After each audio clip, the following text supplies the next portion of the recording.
From your younger days. Of my younger days. Yeah.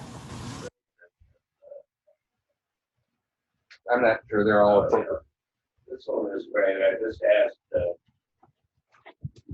my brother.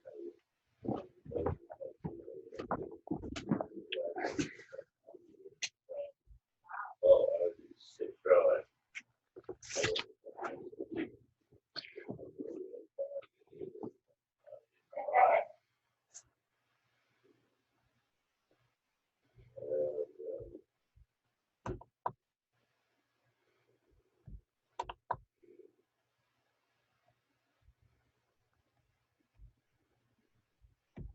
Check. That's my wife.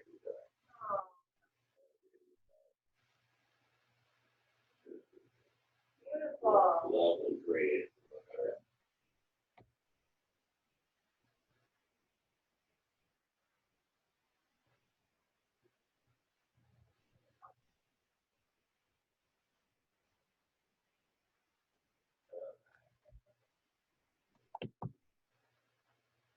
You don't have anything to do with the back roads, do you? No, you're all set to go in there. It's all set to go? Yeah, yep, Yeah, I'm going back to bed. okay.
Good morning.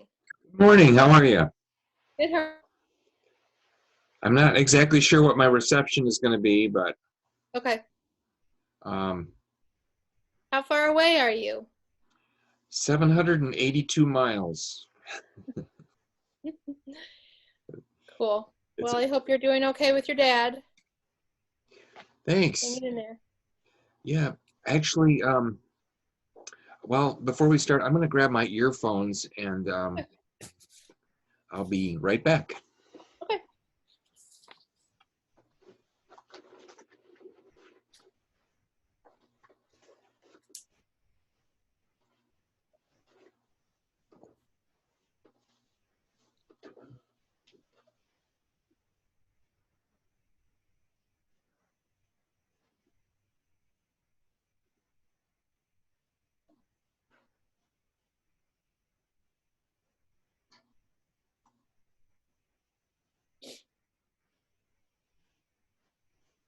Good morning. Good morning. Oh, I see someone coming down the stairs. Yeah. That's Leroy. Oh, he's not supposed to be there. Is he joining us after all? Yeah, he just wasn't sure about his reception. So he's Oh. joining. Oh, okay. Just not sure if it will keep him in or not. I see. Well. Are you doing well? Yeah. Yeah. How about you? Good. Must be really tough if you got kids at home. But at least you got people to talk to. Well, I said to him before I got on, I said, please don't be, because they're down there creating some story, so they're all excited. And I was like, please don't scream so loud that I think that you're fighting and I have to get off of my phone call. Ah. But no, I mean, we're doing as best as we can with school and whatnot. So Good. It's gotta be tough. I was just hearing that California has announced they're not gonna, their colleges are not returning in the fall. to campuses. Okay. And he said something else. I forgot what. Yeah, it's going to be interesting. My husband just texted me and said, I have another positive COVID patient, but Oh. he didn't see them in the office, thankfully, but he's seen more people in the office. So I think it's just a matter of time. So I'm crossing my fingers. So we'll see. So that would be in Ingham County then? Yeah. Hmm. Good morning. Ah, good morning, Bill. Hey there. But he said the numbers are looking good. He got another email. And so the numbers in Ingham are looking pretty good. But Hmm. so we'll That's see. good. That's good. Well, I have a furnace service person coming today, and I'm really surprised that they didn't cancel this. So apparently they feel they can make house calls now. This is not an emergency. This is my normal seasonal Yeah, they're getting maintenance. back to that stuff. So Yep. Yeah. I'm not going to let them in if they're not wearing a mask, though. Yeah. So, hello, I'm leading today, but Leroy, you are absolutely, lead if you want to. We're all leaders, but thank you for facilitating. That's great. And I'll try and keep quiet. Oh, no, you're good. Courtney. Good morning, Courtney. Good morning. We were just about to start, so you haven't missed anything. Good morning. Good morning, everybody. So today, if just anybody speak up with anything that's on their mind of what you're thinking this week. Is there anything that you want to talk about? I wanted to mention that 2 weeks ago when I had put out my recycling bin, they, short while later, they exchanged it with a cart. And I put my cart out for the first time for pickup yesterday. That was exciting. But when I called Granger after I got the letter, and after Leroy shared with me a communication that his office received from Granger, it's a little unclear about when they're going to start charging people like me who use the bag tag program. Recycling carts are provided automatically for people that were paying for them with their trash cart service, and they're dropping the fee that they were being charged for recycling. But they told me after checking with someone else in their office that they would begin charging those of us on the bag tag program at $12.75 a month, I think it is, for the cart, sometime in the summer, and they don't know. They couldn't tell me when. And I calculated my costs versus getting the cart service for trash, and I still cheaper to go with the recycling cart and the bag tag program if I decide to keep the cart. But it sure is convenient instead of lugging, because I was normally putting not only their bin but 2 other bins out at the curbside, and that was getting to be a little bit difficult because I've got a severe hip issue that's developed this year. So Okay. the cart's going to be convenient for me. Okay. So in terms of just a general overview of what people want to talk about, is that what you were asking, Sarah? Yes. I'm excited about your mind map, if you've made any progress on that. I was thinking a little bit about that, and I think it'd be a fun group activity to talk about. But good morning, Emma. Good morning. Hey, sorry, I'm just muting for now because I'm running a couple errands here, but So we talked last week about doing a mind map of trying to organize our environmental efforts, and I did work on that this week. I found one of the links that Leroy gave me, and I used that. I don't know. I'm not quite sure I'm there I'm there with it yet to share or to visually share, partially because I really, for me personally, don't know enough to add a whole lot, but I'll tell you where I started. I was at Ingham County because I wanted to also be able to include East Lansing. And so I started with Ingham County, and then I went to East Lansing and Meridian Township. And then I broke it down into Okemos, Hazlet. And then Okemos is where I got stuck because I don't know what links go together. So then I created school, Green Meridian, and Harris Nature Center, but I didn't know if Harris went with the township. I don't know. So that kind of stuff. So I did start it, but I'm just still working on it because I need to know some of the other links in there of, you know, like then there's land conservation, which I would link with Meridian Township. So that kind of thing. Sure. Is the software something that could work for in a group setting? Is it agile enough that that could be kind of crowdsourced?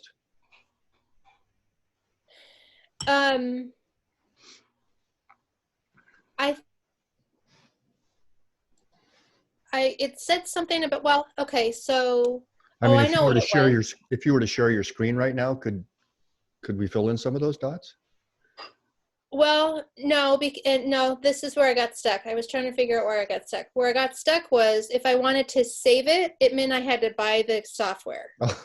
So I was like, I'm not doing that. So then I was going to go, because I've done one before and I couldn't remember if it was PowerPoint or Word.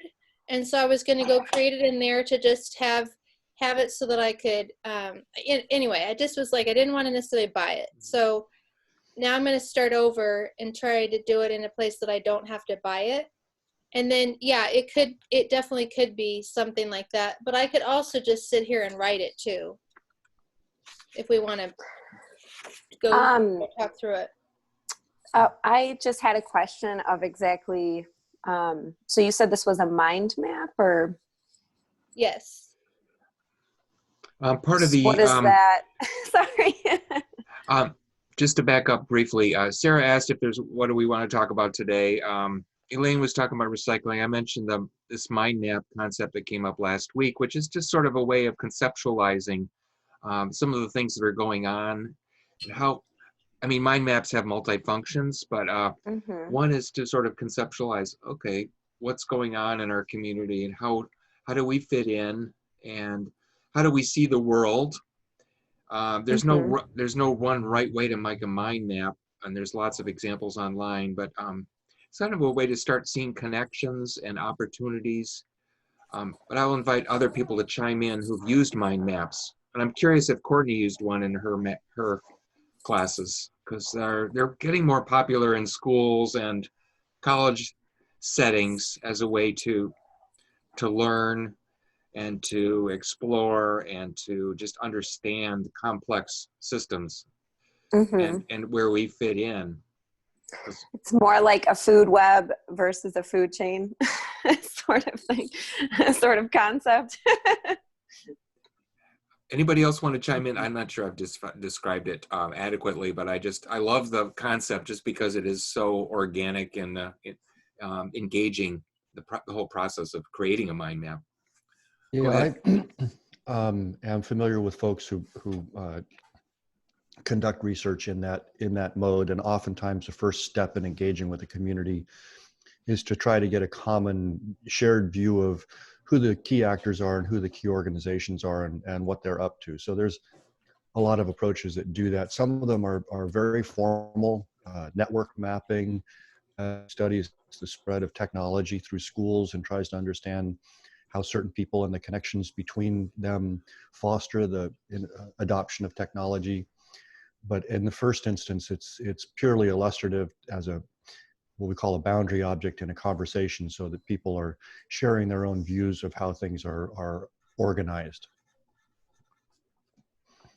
So I'm familiar with a range of approaches, from pieces of paper laid on the ground being organized in certain ways, to whiteboards, to software, to analytical software. There's lots of different ways to do it. But I do think it is helpful in engaging members of the community to understand who the actors are, especially when you get into acronyms. You know, newcomers to a topic or to an area or to a community oftentimes won't ask, well, you know, what is HHS? What is that? What are we talking about there? So it can be really helpful. And I don't recall seeing any such thing previously in this area. So I think it's a useful thing to engage in. Well, and also I remember from earlier discussions, part of it being going, okay, so we have some of these new groups that are starting, or we've had groups that have been going on for a long time, but we don't know like where their focus is and who they're linked to, and who do, you know, like if that group is doing something, well, who do they not necessarily report to, but are they part of Meridian Township, that kind of thing. So it was this idea of saying, how do we know who's doing what, and you know, in also a way of not duplicating efforts. Personally, as a newcomer to the township, I think that's a wonderful idea, because Meridian Township does have all these different pockets and faucets of things. And even within the Parks Department, like you said, we have land preservation. And so I think that's a great idea. Yeah, one of the things that I'd be very interested in, for example, is I know that there are friends of parks, neighbors and adjoining property owners, but I don't know which they are and which are more active and what sorts of things they're doing. And I suspect there's a lot of overlap between the membership in those groups or those activities and lots of other interesting initiatives. And when you say friends of parks, you're saying as in people who may like keep up the flowers or keep it clean kind of thing? That's my understanding. I don't know much about it. I hear about them occasionally, but I know that there are some of the members, for instance, who have been mowing the paths in the Sandor Preserve for years. They're not compensated. I think, as near as I can tell, the Parks Department sort of quietly welcomes that in some cases and more openly embraces it in others, depending on the activity in question. Yeah, we have some really active volunteers in the community who do just that. For example, we had a volunteer out yesterday who the ground staff stopped to talk to because, you know, he was removing invasives in the one of our preserves. And, you know, that's the thing is they don't know how to identify all those people. And so I'm trying to make a volunteer conservation corps that kind of brings all that information together, brings all those people together. I've just been brainstorming this week of, you know, having an end of the year thankwit type of thing for all these super active people in the community already, bring more people in, that sort of thing. But I'm just learning of these people myself too. They're definitely out there. The Environmental Commission has traditionally had a program of environmental stewardship awards, similar to what other organizations do. And I feel like in the last few years, we've struggled to identify and make those awards, partly because we're not actively kind of looking for who's out there doing things that we think are worthy of support. When Delta Dental goes and builds a new building to a LEED standard, well, that's easy, right? We can say, good job, thank you, we want to encourage that sort of thing. But all of the other efforts that are going on, we're kind of blind to. We don't necessarily have the a way to become aware of those activities and those individuals, those organizations.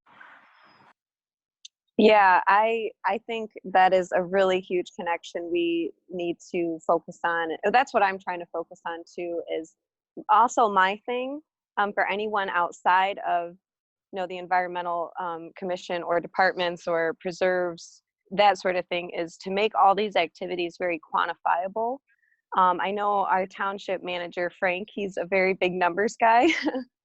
So I'm really trying to create all these different programs within this core, like, you know, let's celebrate picking up this many pounds of trash this year.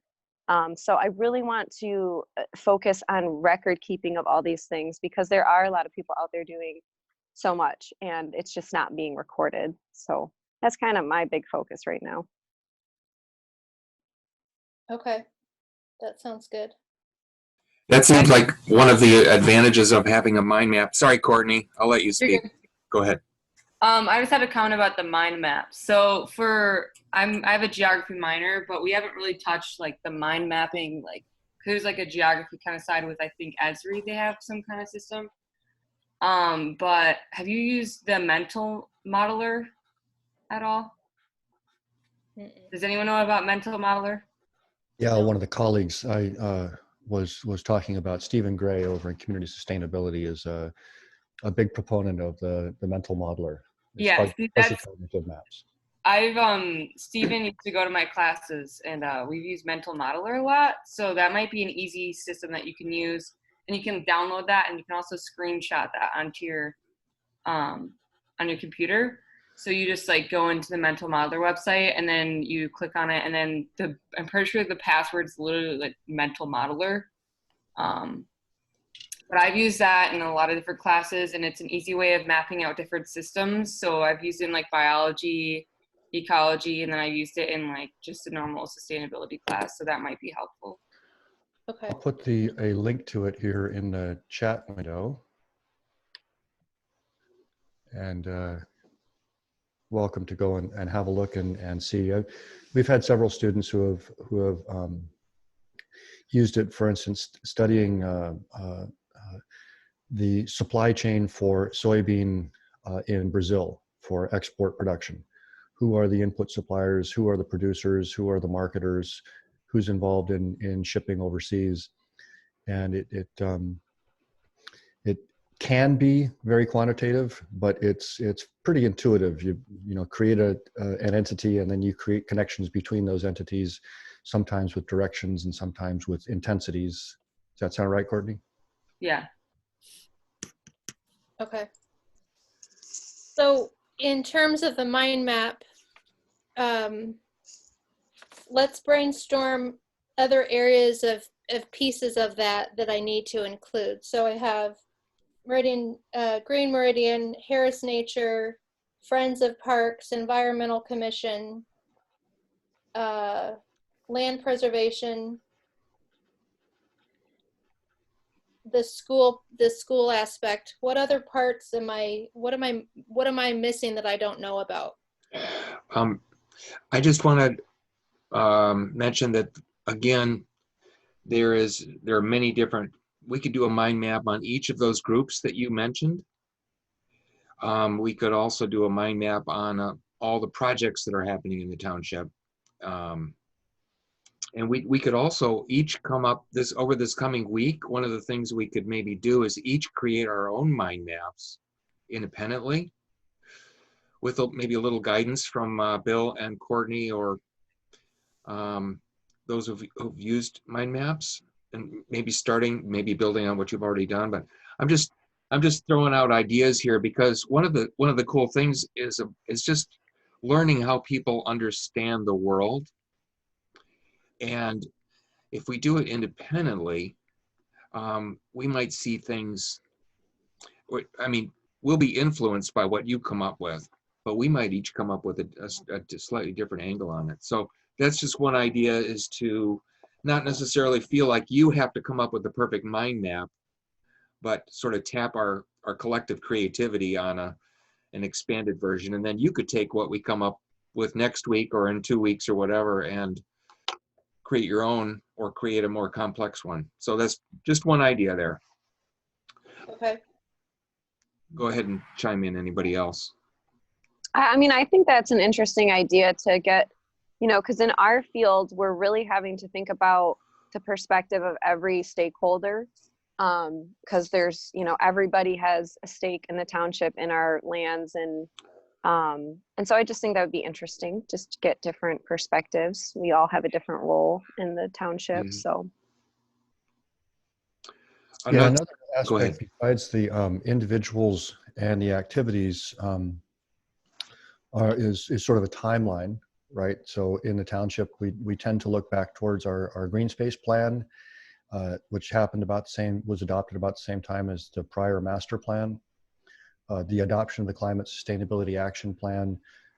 So there's also that sort of temporal aspect rather than necessarily only focusing on the situation as we perceive it today, looking at how things have evolved and what we've accomplished and what's still out there as targets.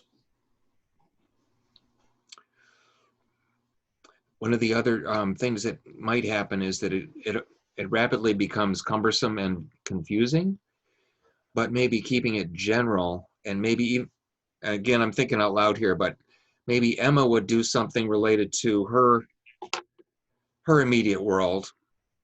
Maybe Bill would do something related to his work on the Transportation, Environmental Commission, Planning Commission. You know, he's got a long history working with the township. Maybe Elaine sees it from a green team, a person working on recycling for a decade or more.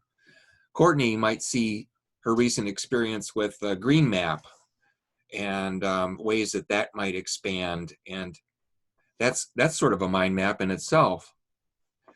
And she's also been working on sustainability curricula, which can be very complex. And, you know, how are you comprehending the concept of sustainability and articulating that to students? And that it's sort of related to this challenge that we have in terms of our local environmental community. So just throwing more ideas out there of how we might move forward and creatively without getting too overwhelmed. Would you, in that proposal, would you like me to focus more on maybe just land preservation and then the Parks Department? I mean, they have two very different roles, but I am in charge of the management for parks and preserve lands. So that could be my perspective. I'm not assigning roles, don't get me wrong, but I'm just viewing potential scenarios of how we might move forward in useful ways for each of us. But also, just keeping it very fluid of we go in this direction, okay, well, maybe that's not the direction we need, just being very fluid with it too.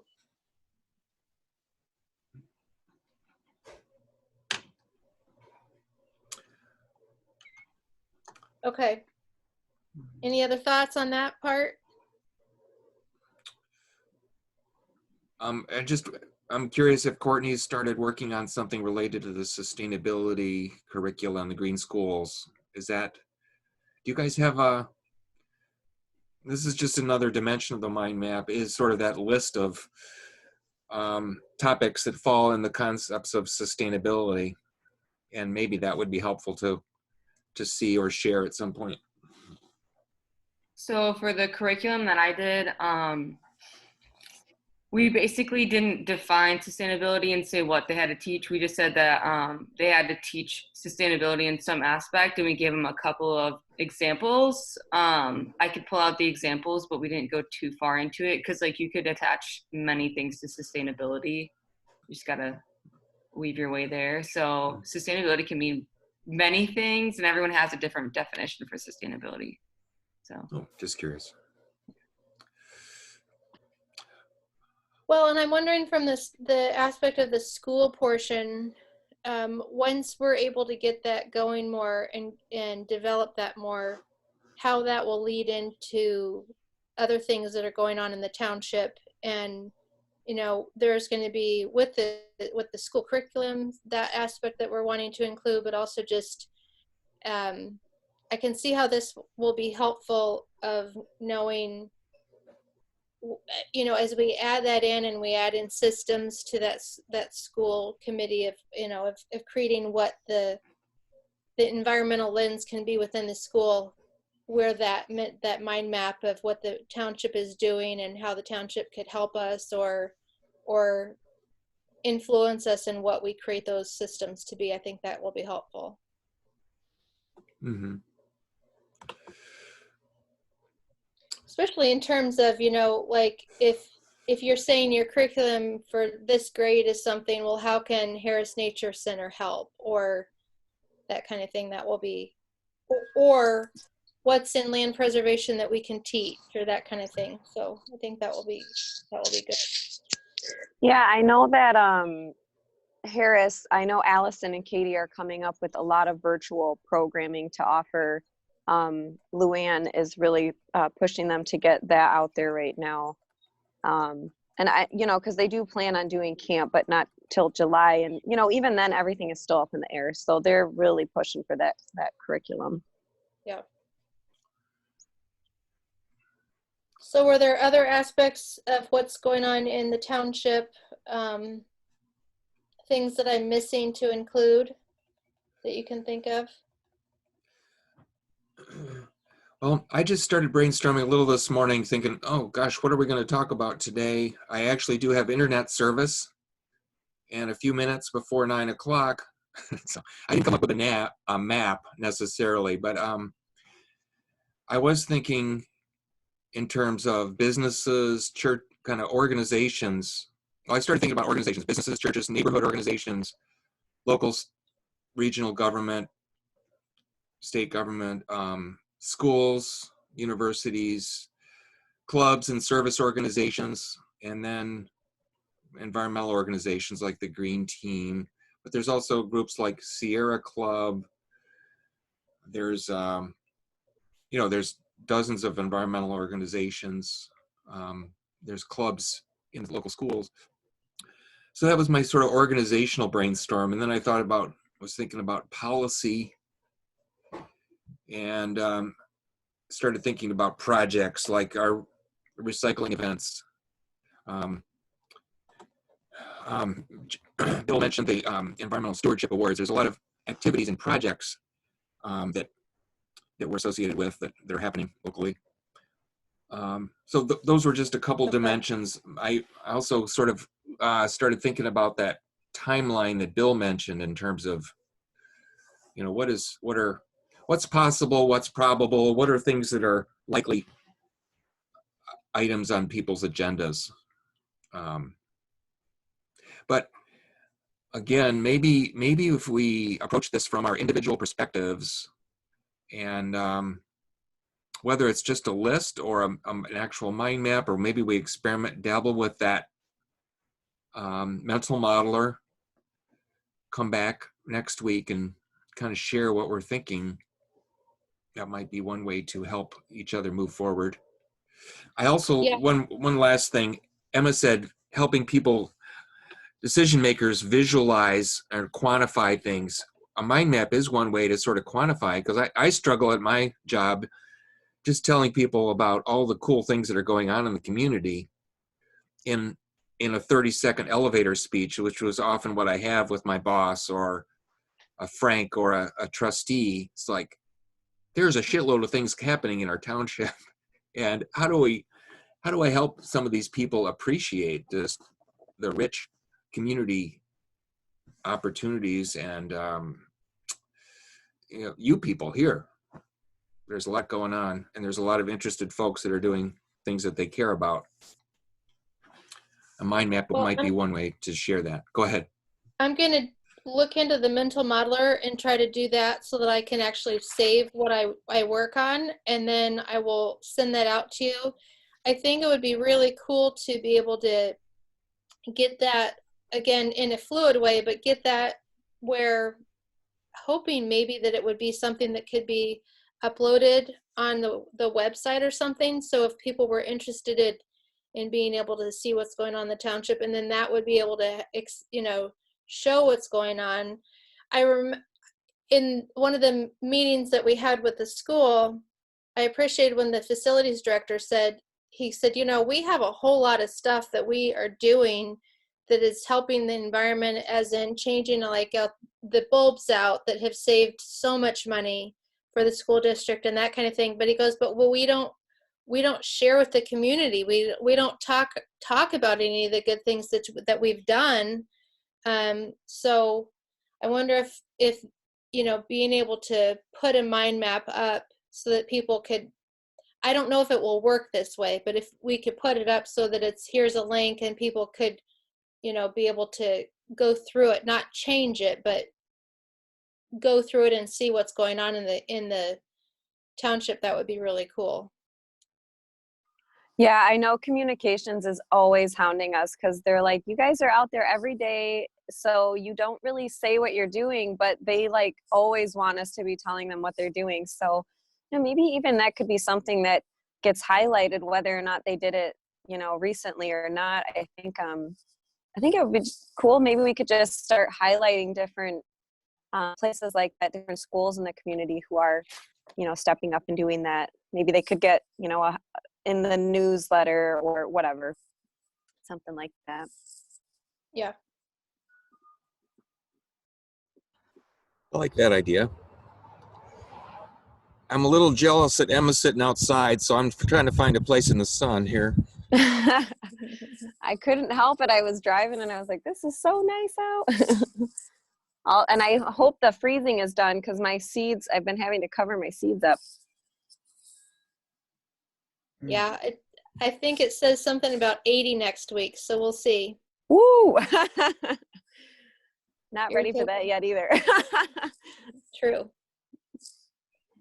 So I was gonna do some. I want to try to do some social media posting this week about. I know a lot of the environmental organizations I get emails from are doing like No Mow May, which I already try to practice really sustainable mowing in my yard. And I was hoping to post something. I tried out just like a homemade weed killer this week, just with like lemon juice and vinegar. So I'm really trying to push really sustainable gardening practices on my end. And so if anybody has anything they want to share or that, let me know.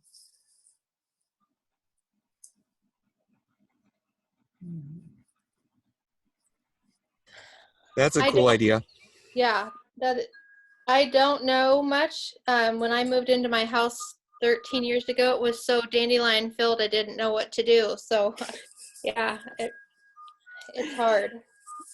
Yeah, it's really hard to find a balance. And I'm picking up a bunch of native plants from Ingham Conservation District on Friday, trying to replace some of my ornamental grasses and all that I moved into. I think it can be difficult, like with the No Mow May. I really want to practice that this year. My yard grows like crazy, but I feel like it can be hard because the township, the parks and grounds staff, they practice something completely different than what I would like to envision for the township. And so I'm always trying to like teeter this line of, here, everybody, you should do this, but we haven't like adapted these practices yet. Which is, a discussion that me and Larry Bob, who's the head of the crew there, that, we've talked about discussing some common ground we can meet on. But I'm always just looking for ways to promote that without anybody getting like, well, you don't do that. Yeah, and it's hard because everybody has a different aspect of what they think is acceptable. So some people are fine with, I don't care if my grass is long, and then other people are like, oh, it's got to look real great. It's got to be real nice and clean. So yeah, like finding a golf the middle course. ground with that is difficult. That's how my mom is. So we've only had grass like for so long, whatever, because it's spring, but she's mowed like 3 or 4 times already. But like, I'm not kidding. I swear, every time she comes home for work, she's out mowing. I don't even see my mom. She's out in the yard. I have to go out and make her stop mowing just to talk to her. But she handpicks every single dandelion in our yard.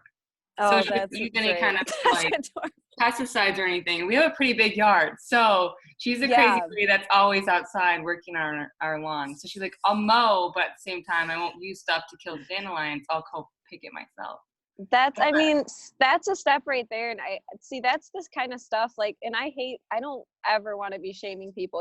Me and Sarah and Leroy have talked about this, but I think it's good to just like let people understand those are little steps even. And you know, even with this no mow May, really the point of it is like, this is a detrimental time for pollinators because there's not a lot of nectar out. So, you know, maybe even if I could take a stance like that, like, you don't have to do this all summer, but like, you know, maybe just try to mow only once if you can, or, you know, this May, and try to keep some flowers out there. But Yeah, keep yeah, a buffer or something as well. Mow so much and then leave a little bit there. Because we also have absolutely. a pond, so she likes to mow all the way around the side of the pond. I'm like, you have to keep like a little bit of a buffer there, just for like Yeah. the frogs and toads and everything. And she's like, well, it doesn't look cute. I'm like, so what? It's just, yeah. Yeah. Maybe Yeah. we could all share some of our resources on the Green Meridian group on Facebook. I know this is such a cool topic, and the timing is so great. And Bill's been talking about maybe an aspect of the green map might highlight alternative landscapes in a sort of on a neighborhood level, where we could kind of share examples of kind of some of these greenscaping and creative ways, things that people can do with that instead of mowing or killing all their dandelions. I just have to share Well, that. Roy, Go ahead. oh, sorry. I am really excited about this conservation corps because the native planting, whoever decides, or, you know, people who sign up to do the native planting in their yard, I think if they would like to participate in the green map, that may be a cool thing as well for people to see. You know, they start turning into more like demonstration gardens or educational gardens in people's yards. So maybe that's something we could eventually feature, like 1 or 2 nice ones, or, you know, I don't know. What do you think, Courtney? Can we find room on the map? We probably can. I could probably find somewhere to put it. And that's like down the road because the program hasn't even launched out there yet. But Well, MidMIAC is really interested. Mid-Michigan Environmental Action Council is really interested in promoting alternative landscapes as well, and they're a regional group with a lot of connections. They presented at our environmental commission meeting a few months ago, March, I think, and they could be an ally with this. The dandelions too, like a way to get people not to like kill them with pesticide or something. You can actually like use dandelion root to make tea, and like there's a bunch of like, it's actually edible and people really do like it, and it's supposed to have a lot of health benefits. So even like kind of just putting out things that, I don't know if you're allowed to like tell people to eat dandelion root, yeah. but there's like that aspect as well. Like you can actually utilize it instead of Yeah. just picking it and throwing it in your bin or something.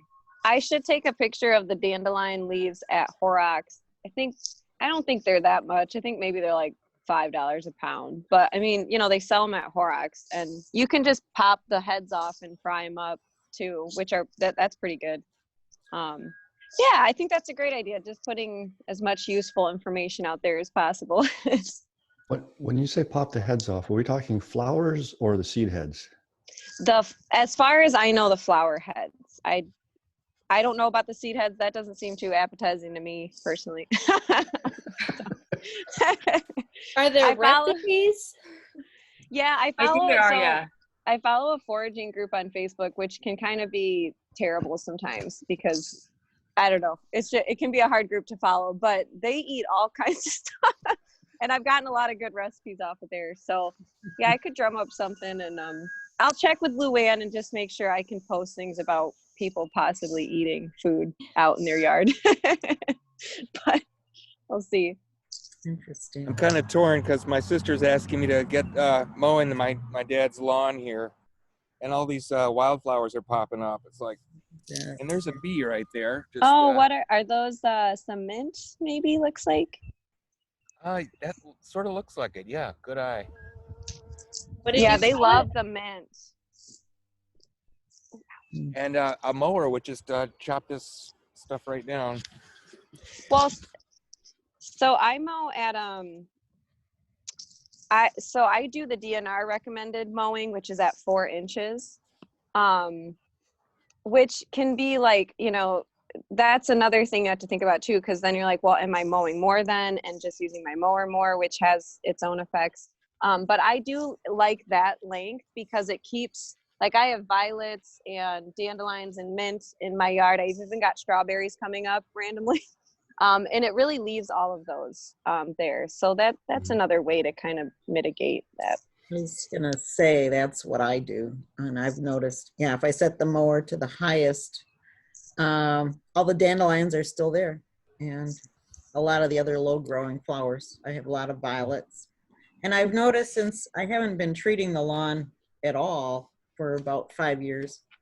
Now that my husband was a person that insisted on using chemicals, and he's been gone for 5 years, so I can do what I want now.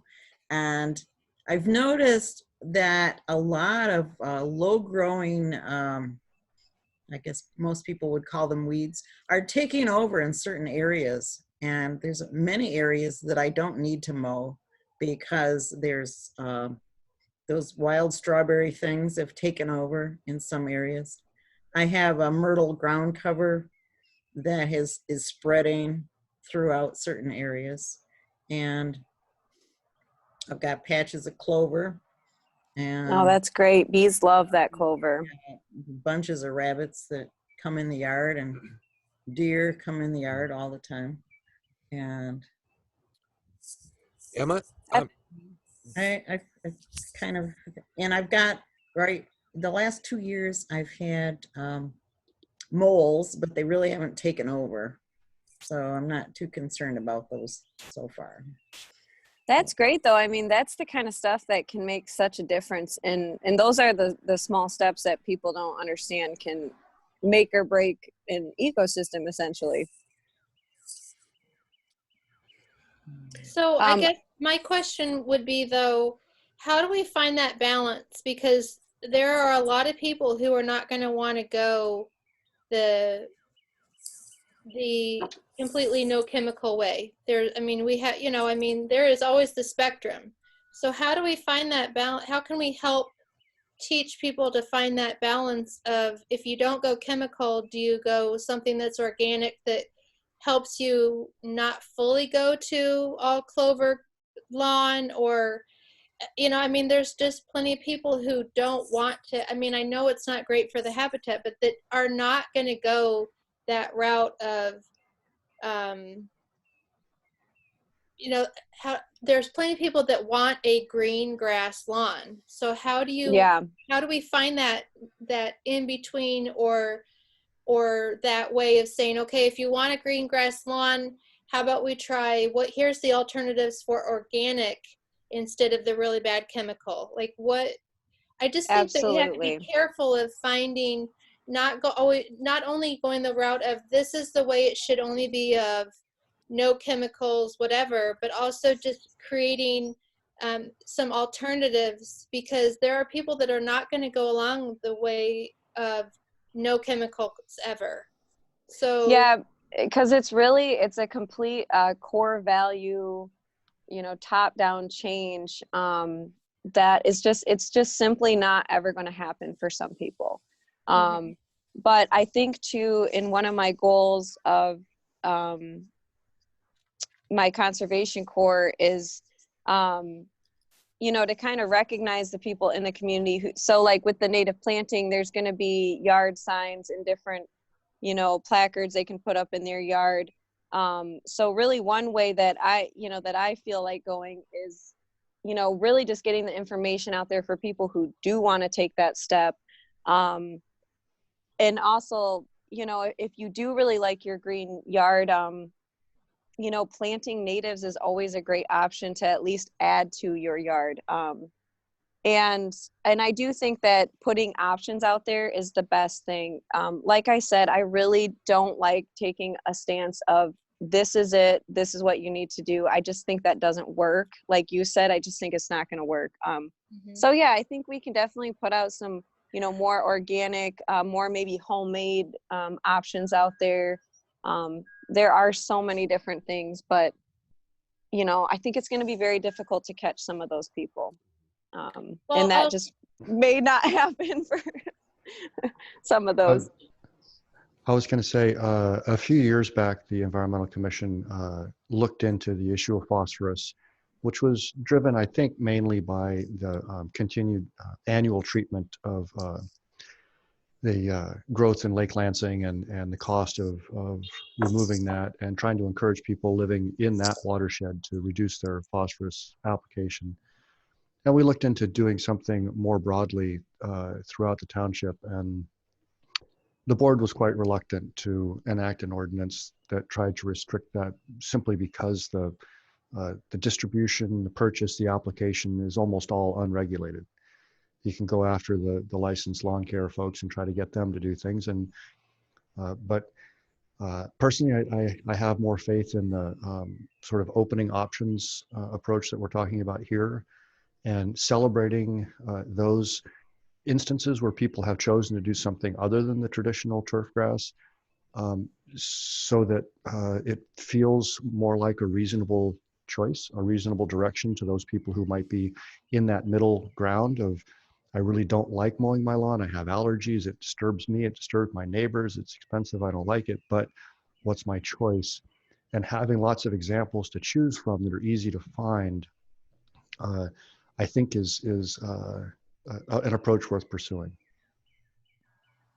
Yeah, and I think when I worked at Waldemar previously, we hosted Christopher Hart, who is a native landscaper, and we did a bunch of different native plant workshops. That was a series, and one of them just focused on xeriscaping and, you know, different steps you can take, whether small or big, to incorporate some of those changes in your yard. And I don't know if maybe some of those kind of workshops are already happening, but I feel like the community would be really receptive to us, maybe just getting more programming out like that. Of course, now is a difficult time to coordinate all that, but in the future, I think maybe just offering more, you know, places of education where everybody can come and kind of learn. And right now I'm also reading, or I'm not reading, I have it on Audible.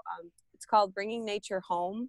If you do have any interest in that, it's such an amazing book, because it basically talks about, you know, the connections between insects and native plants, and, you know, how that affects the entire world essentially, and how as a gardener or as a landowner, you know, your land is essentially a habitat, regardless of what you do to it.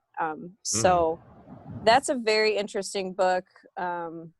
It can be a little heavy sometimes with statistics, but it also has a lot of good, hopeful solutions. So I'm currently listening to that. I'm hoping that will inspire me to do a couple different things, or come up with some solutions.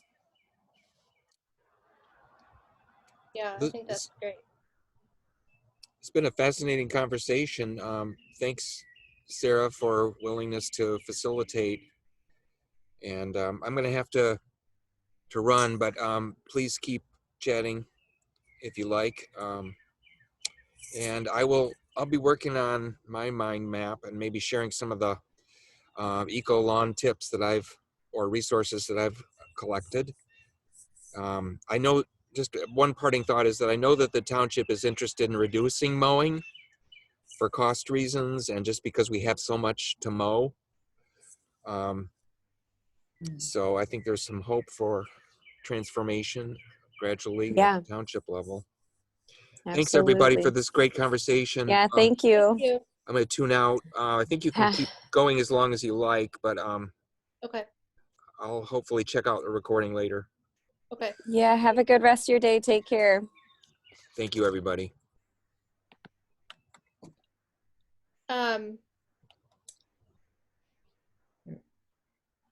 That book sounds really good. Yeah, I'm actually gonna put it in the